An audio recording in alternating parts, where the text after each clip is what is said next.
नमस्कार दोस्तों। आज हम खेलों के बारे में बात करेंगे। क्या शिक्षा के साथ खेल जरूरी है? दोस्तों, बच्चों को खेल सबसे अधिक प्रिय होते हैं। हमने देखा है कि बच्चे हर समय चाहते हैं उन्हें कुछ खेलने को मिले, और जब उन्हें खेलने को मिलता है तो वो बहुत खुश होते हैं और उनको आनंद आता है। खेलने से बच्चों का शारीरिक और मानसिक विकास होता है। अगर हम शारीरिक विकास की बात करें तो खेलने से एक प्रकार से प्राकृतिक रूप से व्यायाम हो जाता है, शरीर हष्ट पुष्ट रहता है, संतुलित रहता है, स्वस्थ रहता है। और अगर मानसिक विकास की बात करें तो खेलों से खुशी मिलती है, आनंद मिलता है। तो एक बच्चा ज्यों ज्यों आगे की ओर बढ़ता जाता है, खुशी और आनंद उसका स्वभाव बन जाता है। दूसरी बात यह है कि खेल में जीतना भी होता है, हारना भी होता है। तो इसमें जीत को विनम्रता से स्वीकार करने का भाव पैदा होता है। ये समझ में आता है कि जीवन में हमेशा जीतना ही नहीं होता है, हारना भी होता है। इसके अलावा सामाजिकता पैदा होती है, सामूहिकता का भाव पैदा होता है। ये समझ में आता है कि जीवन में जो काम है वो मिलजुल करके होते हैं। तो इस प्रकार अगर हम देखें तो जो खेल हैं वो शारीरिक और मानसिक रूप से एक मनुष्य के रूप में हमारे विकास के लिए बहुत ही महत्वपूर्ण है। लेकिन हाल के वर्षों में क्या हुआ है, हमारे जो जीवन का ध्येय हो गया है या हमारी शिक्षा का जो ध्येय हो गया है वो है जीवन में सफल होना, कामयाब होना, बड़े पदों पर जाना। तो इससे एक ऐसी प्रवृत्ति बन गई है कि सिर्फ पढ़ना ही महत्वपूर्ण है, खेलना उतना महत्वपूर्ण नहीं है। खेलना समय को गंवाना है। तो इससे धीरे धीरे खेलना खत्म होता जा रहा है बच्चों के जीवन में।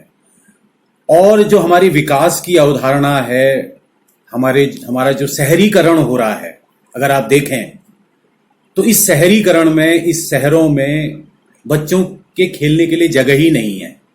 कॉलोनियां बन रही हैं, वहां कोई ऐसी जगह नहीं है कि बच्चे मिलजुल करके खेल सकें।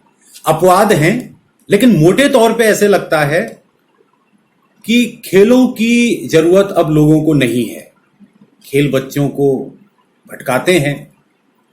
अब इससे एक चीज हो रही है, जो बच्चे में एक नैसर्गिक प्रवृत्ति है खेलने की, दूसरे बच्चों से जुड़ने की, आनंदित होने की, प्रसन्न होने की, वो उससे कटता चला जा रहा है। इस प्रकार हमारे बच्चों में चिड़चिड़ापन, उदासीनता, अवसाद बढ़ता चला जा रहा है। वे शारीरिक रूप से बेडौल होते चले जा रहे हैं। विद्यालयों में भी अगर आप देखें तो कक्षा 8 तक शारीरिक शिक्षा को एक विषय के रूप में पढ़ाया जाता है। उसके बाद खेल नहीं है। फिर खेल प्रतियोगिताएं होती हैं, उनकी तैयारियों के लिए कोई गुंजाइश नहीं होती, सीधे प्रतियोगिताएं होती हैं और बच्चे उनमें प्रतिभाग करते हैं। एक विडंबना और है, खेल को हम जरूरी तो नहीं समझते हैं, मगर जब भी एशियन गेम्स होते हैं, ओलंपिक होते हैं, तो हमको ये लगता है कि साहब पदक तालिका में हमारा देश सबसे ऊपर होना चाहिए। ये कैसे हो पाएगा जब हम खेलों को महत्वपूर्ण समझते ही नहीं हैं? तो हम पदक तालिका में कैसे आ पाएंगे? तो ये बड़ा एक अंतर्विरोध है, कॉन्ट्राडिक्शन है हम लोगों का। शिक्षा का जो उद्देश्य है वो दुर्भाग्य से कैसे ज्यादा कामयाब हो, कैसे ज्यादा पैसे कमाएं, कैसे बड़े पद पे पहुंचे, ये नहीं है। शिक्षा इसलिए है कि हमारे जीवन में खुशी रह सके, आनंद रह सके, हम प्रसन्न चित्त रह सकें।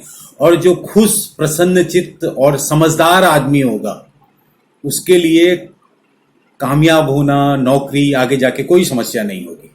तो दुर्भाग्य से हम शिक्षा को उल्टे रूप से लेते हैं। एक इस तरह की हमारी धारणा बन गई है, जिससे बड़ा नकारात्मक असर हो रहा है।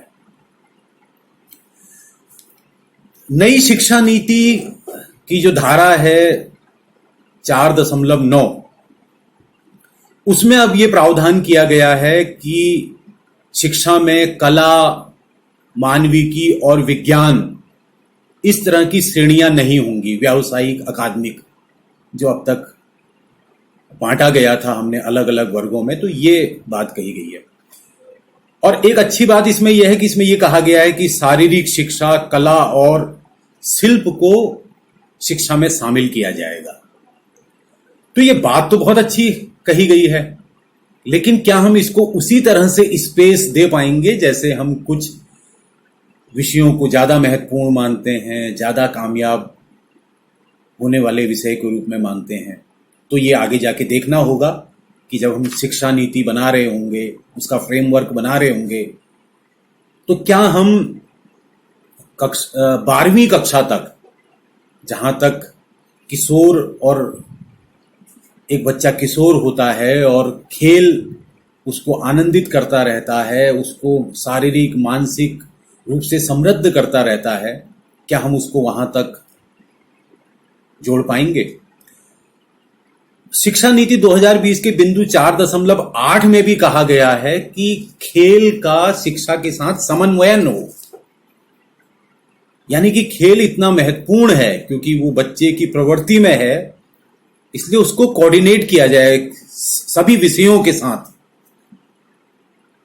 तो ये देखना बड़ा महत्वपूर्ण होगा कि क्या नई शिक्षा नीति के साथ हम सभी शिक्षा से जुड़े हुए लोगों में, अभिभावकों में, बच्चे और खेल का जो संबंध है उसके प्रति हमारी समझ बदलेगी, जागरूकता आएगी। क्या हम ऐसे बच्चों को तैयार कर पाएंगे या उनको तैयार करने का मौका देंगे जिनमें खुशी हो, प्रसन्नता हो, आनंद हो, संवेदना हो, जीतने की खुशी हो तो हारने को स्वीकार करने का भी भाव हो? मित्रों, मुझे लगता है ये सब तभी संभव होगा जब हम खेलों की महत्ता को शिक्षा में और अपने जीवन में समझेंगे। तो अगर आपको ये चर्चा महत्वपूर्ण लग रही है, जरूरी लग रही है, तो इस बात को दूसरे साथियों तक भी पहुंचाएं। आप भी इस पर लिखें, इस पर बात करें। इस चर्चा को सुनने के लिए बहुत बहुत धन्यवाद।